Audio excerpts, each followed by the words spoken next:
Alrighty, here we go. Howdy. Welcome to the Ryan Tran podcast. I wanted to sit down to do this one because I just put out number 9 yesterday. That one was about money and Bitcoin. A topic that I've been really interested in for kind of like the past 2 to 3 years. So I spent that one pretty much trying to get through as much as I could on the topic, but I think, as I mentioned, that topic and many others warrant more time and more depth and even more people, more perspectives, more thoughts. So probably we'll touch that again at some point. But this next one will be the 10th episode that I put out, and essentially wanted to use this as an opportunity to reflect and kind of just share some thoughts on how this process has been so far. So a couple things. There's no real notes, so this is all off the top, which again, for me, is always interesting. It's just good to voice your thoughts, right? Because we're usually in our heads, but then it's just different when you articulate things. So this will be interesting for me too. What it's been like putting out the first 10. So I'll say at the moment it's been really exciting for me.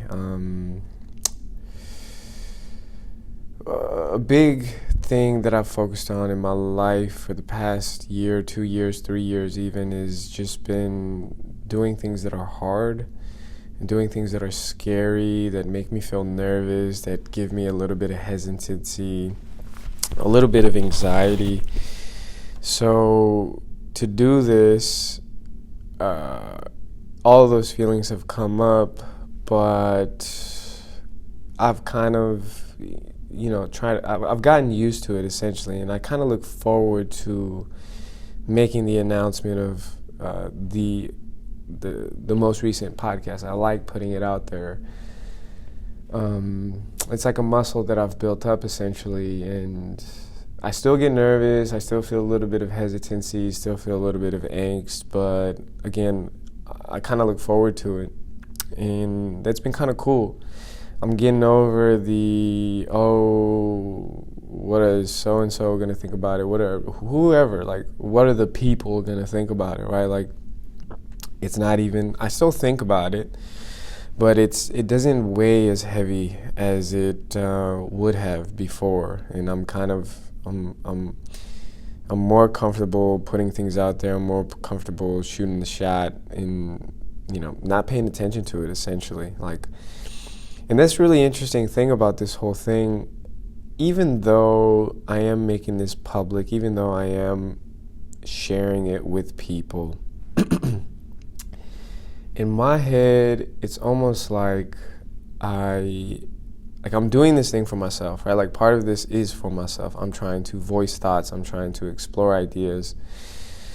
And just see what I know, see where my thinking is, and see if I can articulate things in a way that is clear, that is concise, that makes sense. And it just so happens that I am making it public, right? And by making it public, other people can access it and listen to it and engage with it.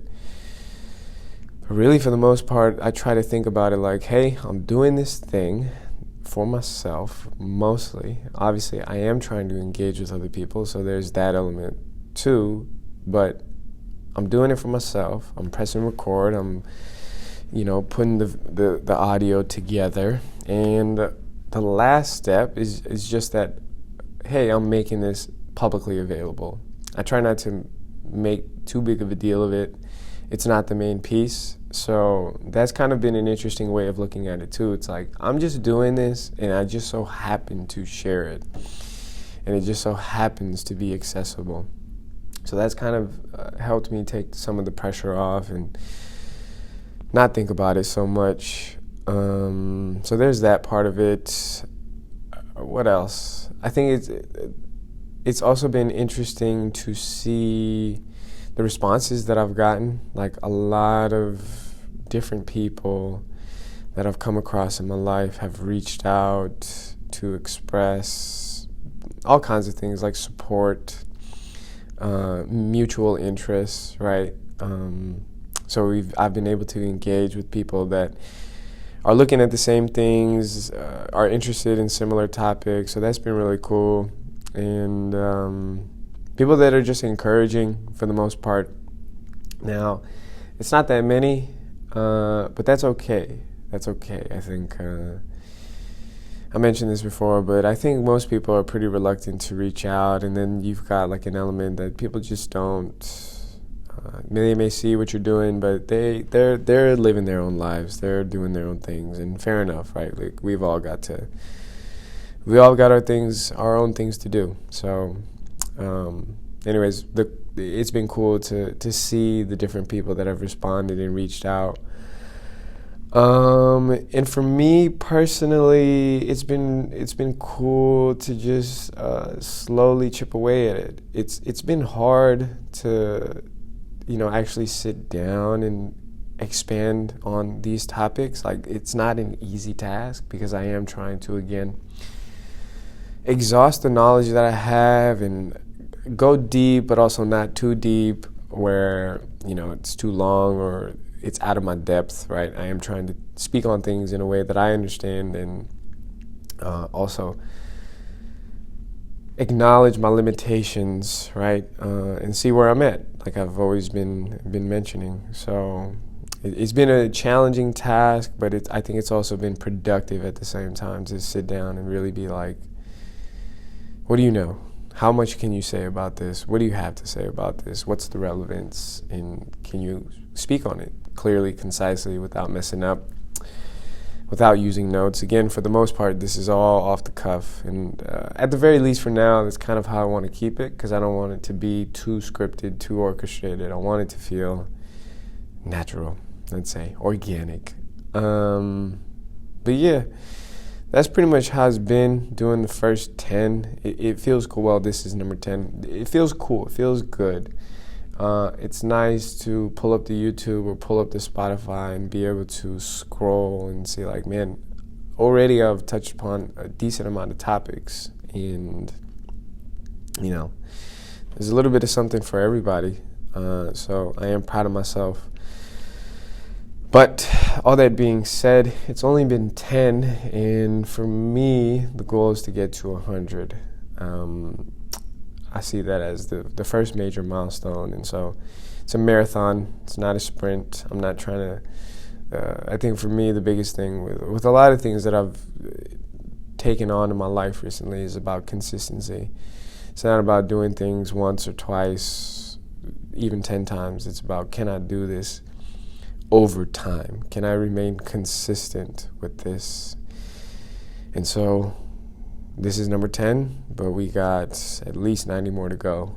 And it's going to be a climb, but I think I like that. I think most of my life has been like that. There's no shortcuts, right? You got to really, you want something, you got to scratch and claw, and you've got to endure, and you've got to pay your daily deposits and put the work in, essentially. So, yeah, first 10 feel good, excited about what's to come, but a long road ahead, and I look forward to it. It's going to be tough, but I do look forward to it. And I guess I might as well mention now, but since I am on the topic, like the first 10, if you haven't tuned in, have been mostly dialogues with myself. But I do have some guests that I we'll have on here soon. I'm in the process of setting that up and reaching out to people. People have already expressed interest. So coming soon, at least in the next 10, there will be some guests, which will be really cool. You don't have to hear me talk as much anymore.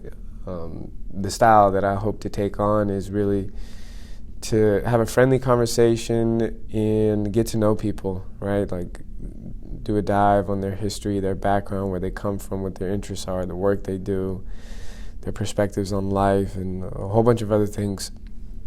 Excuse me. So it'll be fun. It'll be interesting once that gets going. So to be expected, to be expected, anticipated, whatever you want to call it.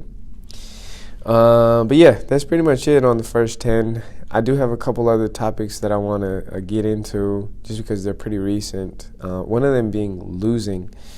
So, quick story, because it's fresh on my mind. Yesterday, I was playing pickup basketball with some friends at the gym that I'm at, and we played a game. It was a pretty good game. It was pretty intense. It felt like we were the underdogs, and from the other team's perspective, they probably thought they were just going to whoop us. But it was a good game, and we played to 15, ones and twos. We were down for the first part. I want to say we were down like 4 or 5 points, and then we clawed our way back. My boy hit a bunch of threes and just making good plays with each other, me and him, and everybody else chipping in. And then eventually it gets to 14-something, right? It's like 14-11. So we got game point, and like 3 or 4 possessions, we weren't able to get that last point, essentially, and they were able to claw their way back and ultimately get the win.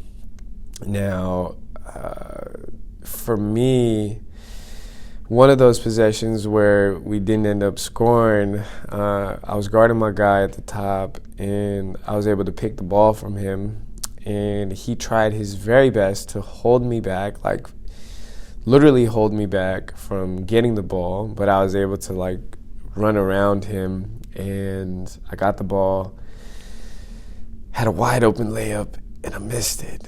It was heartbreaking. It was, I shot it too strong. And obviously that's inexcusable for anybody that plays basketball. That's inexcusable. So it's on me. I look back and it's like, damn, it's just one of those games. Here's the other part that kind of adds to the context of this game. There was a lot of just back and forth, like disputed foul calls, just weird calls, weird situations, a lot of chirping. So it was one of those games where, like, you really wanted to get the win, especially after all that. And we played well, too, up to 14. Like, we were killing these guys. It just so happened that those last couple possessions we couldn't, close the game out. And then to miss a layup where I got the steal, I was open, I was by myself, and just missed the layup, man. It was pretty heartbreaking. Again, unexcusable, but if I were to blame it on something, one, like I mentioned, like, bro was trying to hold me back, like, hella hard. And this is a bigger guy, chunkier dude. So he's boxing the hell out of me, trying to keep me away from this ball. But I'm pretty quick, so I get to it. But it felt like I was coming in too hot to the layup. Like, I felt off balance. I probably could have slowed down a little bit. So I think all of that just like threw off the layup. Like as soon as it left my hands, like I knew it was too strong, which is weird. Again, it was no defense in front of me. I was all by myself. But I think I worked so hard to get that ball that it threw off the layup. But anyways, inexcusable, unexcusable. I don't know what the word is. Doesn't matter. The reason I brought this up, because I guess I just wanted to talk about losing real quick. It hurt as a competitor. I think most competitors will understand this. Most people in competitive sports will understand this, that it freaking sucks to lose. You never want to lose, but obviously it's going to happen. Obviously you're going to get your butts whooped here and there, and then you're going to have like some heartbreaks, right? Like the one that I just described, where the game was within grasp and then just a couple of plays that don't go your way, and that decides the game. What are the takeaways from that? Pretty much for me, a couple things. The immediate thing is, well, you just got to take it on your chin and keep going, right? Don't try to dwell on it too much. I've been thinking about that layup a lot today, though. That was just, especially because I ripped the guy, too. Like, he tried to cross me over. I poked the ball out, and it was a nice play. And if I would have just made that layup, I would just been like, fuck. F you to those guys, right? For all that talk and all that weirdness they put us through. But then it's also motivating too. I think it reminds you that you're not always going to win, but if you do want to get back on track, you got to figure something out. In a sense, you just got to get right. Like for me, for whatever reason, I got to take those layups more seriously. I usually do make my layups, and I'm a pretty good finisher. But now that next time I have a look like that, I'll think different. I'll slow down a little bit, come to a more controlled stop, and take a better shot. Or for the hoop heads, for the basketball players out there, I shot it I shot it. The layup was a shot. It wasn't an underhand. Usually I go in underhand with scoops, and I think back maybe if I scooped it, it would have went in. But yeah, so the ability to bounce back and get right is something, right? Reevaluate where you're at, what you're good at, how could you have done things differently. For me, it sucks, and I think for most athletes it sucks, but I think most people, most true, honest athletes that are serious about their sport will say something like, well, it's the losses that really teach you the lessons that you need to know and understand. So it's good. It's good. It sucks losing, but I think it's good. It just motivates you to think about your game differently and approach the next couple differently. And for me as a competitor, if you've never played basketball with me, I do take it pretty seriously, especially when people try to go at you. I think a lot of my life, people look at me and think, oh, this bro's not a basketball player, and or once I start to get going, then they really try to go at me. And I don't like to back down from challenges. I think if you know me, I don't dodge the smoke. I step up to whoever. So people really try to go at me and my teammates. So that's something that is fun. I like it. It's fun. And so in response to that, I'm just very motivated to just take over this gym, to just go at everybody and really assert my dominance. And not to toot my own horn too much, but I think most people, it's a new gym for me. I've just been starting to go there for a month. But most of the regulars in there, they're familiar with who I am and the people that I play with. So it's only February, and I told my guys, I was like, all right, I'm coming in there, and I'm taking everybody's heads off these next couple months. Obviously, still going to lose. Obviously, still going to mess up here and there. You're going to have some flukes, but yeah, I'm going to go crazy. At least that's the plan. That's the goal. That's my intentions. So I'll check back in on this in a couple weeks. But yeah, just wanted to touch upon it because that loss did hurt, and I think, for athletes, for regular people, you gotta be able to take the losses on the chin and bounce back, right? Think about them, learn your lessons, but bounce back, right? Anybody, the greats have lost. LeBron has lost, Steph has lost, Kawhi has lost, a whole bunch of other sports have lost. Tiger Woods has his down moments. Tom Brady just had a down season, retired. Aaron Rodgers. So many people have had their L's, have had their bad seasons, bad stretches, but it's the greats that find a way to bounce back, to stay composed, to weather the storms, take it on the chin, and keep going. So, yeah, just wanted to talk about losing real quick. Yeah, got to make your layups, man. But anyways, the last thing that I'll touch upon real quick, because it's super spicy, super cool. Let's see here. The NBA, man. So since we're on the topic of basketball, if you've kept up with the happenings around the NBA, it's been the trade deadline just happened. I want to say today. So I'm recording this on Thursday, February 9th. And the trade deadline was today. So a whole bunch of stuff has happened. You got Russ to the Jazz, D'Lo to the Lakers, Mike Conley to where did he go? To the Timberwolves. Obviously the blockbuster highlights. You got Kevin Durant to the Phoenix Suns, which is wild.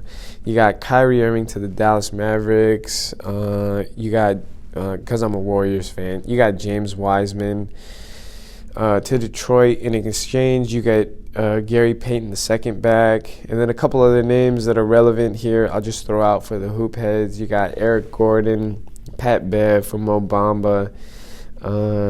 What is this guy? Oh yeah, Justin Holiday. You got Bones Highland to the Clippers. John Wall is another one, which is pretty interesting. He's going back to the Rockets. But, yeah, man, it's just crazy because the NBA just got a whole lot spicier, which is cool. It's good for the fans. I think it's good for the league because the NBA has just been really, really interesting for the past couple of years. It's going to be interesting to see if I don't know if they play again, but the Suns and the Mavs, I don't know if they have a regular season game left, but that'll be really cool to see Katie and Kyrie. If they match up in the playoffs, that'll be super crazy. But overall, the West is just super crazy now too, because you got Katie, you got Kyrie, you got LeBron, you got the Nuggets, you got the Grizzlies, you got the Warriors if they can figure their shit out. So you got the Clippers with PG and Kawhi. So it's really, really up there for whoever, and you got a whole bunch of teams that can make a run, that could do something. So it's gonna be real spicy moving forward. But again, it's good, it's cool. It keeps things interesting. Really interesting what happened to the Nets, man. That whole situation, trying to put together James Harden, Kyrie, and Katie, obviously didn't work out. And then you bring in Ben Simmons in exchange for James Harden. That was like supposed to be something, but then you just got a whole bunch of drama with the Nets that it didn't pan out. And, you know, I guess just lingering on that for a second, I know people have critiques of Kyrie and Katie and say they're dramatic and they ask for too much and they're the ones that orchestrated this whole situation. Now, obviously, there's probably some validity to that, and I don't blame people, excuse me, if they feel that way, right? Like, they have drawn a lot of attention to themselves.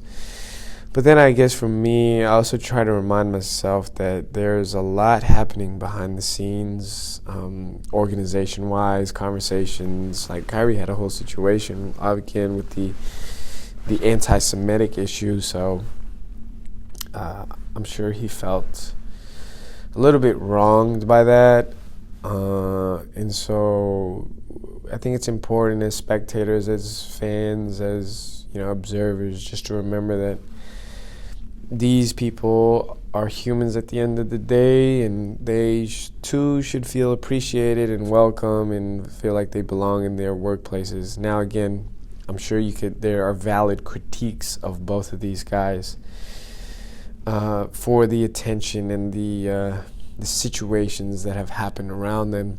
But, again, just try to remember that they're human and they just want to do what's best for them at the end of the day. And who can blame somebody for that, right? But anyways, the NBA, really spicy, really exciting. I'm excited for the Warriors.